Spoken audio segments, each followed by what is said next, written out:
त्यांना वारंवार संधी देऊन त्यांनी ई-KYC केलं नाही। 1,65,00,000 बहिणींनी ई-KYC केलं, त्यामुळे त्या पात्र ठरल्या, त्यांना रेग्युलर कुठलाही खंड न पडता पैसे मिळतात। काहींनी ई-KYC केलं नाही।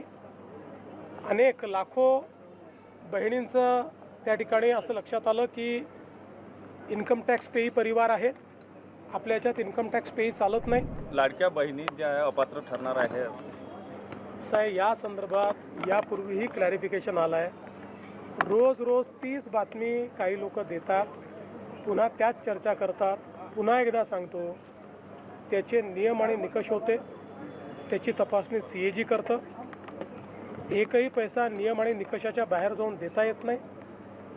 आपण योजना सुरू केल्यानंतर कोणाला त्रास होऊ नये म्हणून योजना सुरू केली, कारण इतक्या मोठ्या प्रमाणात तपासणी करणं हे महिन्यात, 2 महिन्यात, 4 महिन्यात शक्य नव्हतं।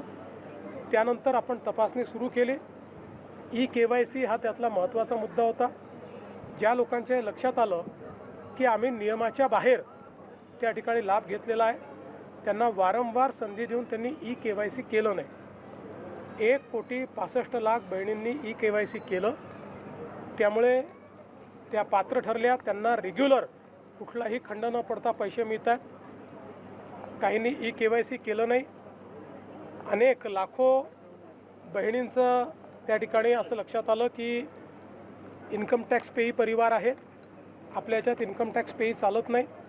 कारण ही योजना ज्या बहिणींना मदतीची गरज आहे, आधाराची गरज आहे, किंवा ज्यांना स्वतःच्या पायावर उभं राहायचं आहे त्यांच्याकरता आहे।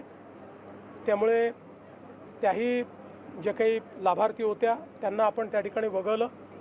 काही आपल्याला कल्पना आहे पुरुष लाभार्थी होते, त्या पुरुष लाभार्थ्यांवर तर आपण कारवाईच करतोय, त्यांच्याकडनं वसुली देखील आपण करतोय। काही सरकारी कर्मचारी होत्या, आता कदाचित त्यांनी सगळेच अप्लाय करतात म्हणून करून टाकलं, पण त्यांच्यावरही मला असं वाटतं की थोडी शिस्तभंगाची कारवाई ही करावीच लागेल।